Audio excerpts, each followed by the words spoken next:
The DOJ, Trump's DOJ, lied to a federal judge. Shocker. Not misrepresented, not presented in an unfavorable light. They flat out lied. Wired magazine's reporting this week that the Trump administration misled a federal judge about the voter roll data that it has been hoovering up from states across the country. You've seen it. The DOJ, they've been demanding voter registration data from nearly every state in the union. They've sued Washington, D.C. and 29 states that have refused to hand that data over. 29 states. And then they told the DOJ told the judge that this data would only be used for limited purposes. But all this reporting is suggesting that that is not what is actually happening. And to tag along with this reporting, there's a guy on Instagram. He is all over the internet. Judd Legum at popular.info. He has done some great essential reporting on what's actually being built with this data. Hat tip to him. Be sure to follow him. And here's the short version of what he's reporting. The administration is constructing a national voter database. But that database comes from inconsistent, error-prone, and in some cases, years out-of-date state records. Garbage in, garbage out. And then, per this executive order that we just covered recently, this broken database is what is going to be used to determine who gets a mail-in ballot. What does that mean practically? A broken database flags an eligible voter as ineligible. That voter never receives a ballot. They won't know that they were flagged, so they show up to the polls on election day because they didn't get a mail-in ballot. Their name not on the approved list. Sorry, you're not showing up in our system. You've got to go home.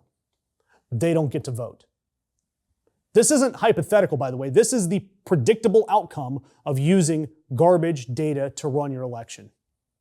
And the man running the DOJ right now, Todd Blanche, Trump's personal criminal defense attorney, the one that defended him in the Stormy Daniels trial, the January 6th case, and the classified documents case, is now authorized under the mail ballot executive order to prosecute election officials who send ballots to ineligible voters, even unknowingly. So a broken database flags you as ineligible. The official sends you a ballot anyway because the database is wrong and they know you're a real voter. That official gets prosecuted. You still don't get to vote at all. This is not election security. This is an election architecture designed to produce specific Trump-favorable outcomes. And because outrage without action, it's like useless cardio. So I'm going to give you some real things you can do. I need you to contact your local election officials. Not on Threads, not on Twitter. Contact your county clerk or your Secretary of State's website and ask them specifically, how secure is your voter registration system?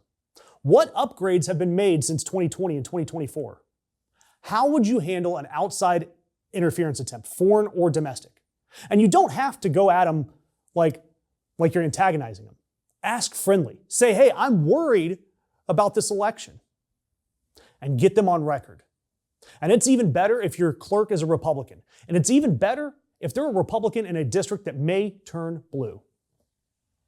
Because once you have them on record saying that their system is secure and well administered, because that's what they're going to say, then ask, well, what happens if you run this flawless election and someone who lost asks you to go along with an illegal scheme?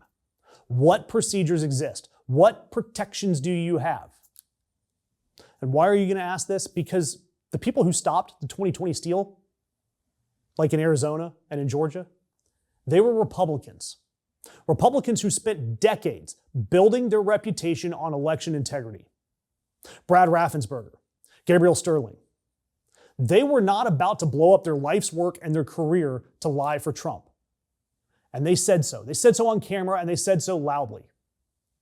So before November, find these people in your county. Find that Republican election official who takes their oath seriously and is not going to sacrifice their career to commit fraud. Get them talking publicly. Put their words on the record before any results are contested.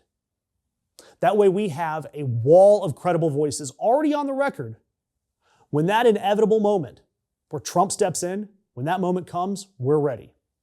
Do me a favor, hit subscribe, share our content, and do all of the things to help the engagement with our stories.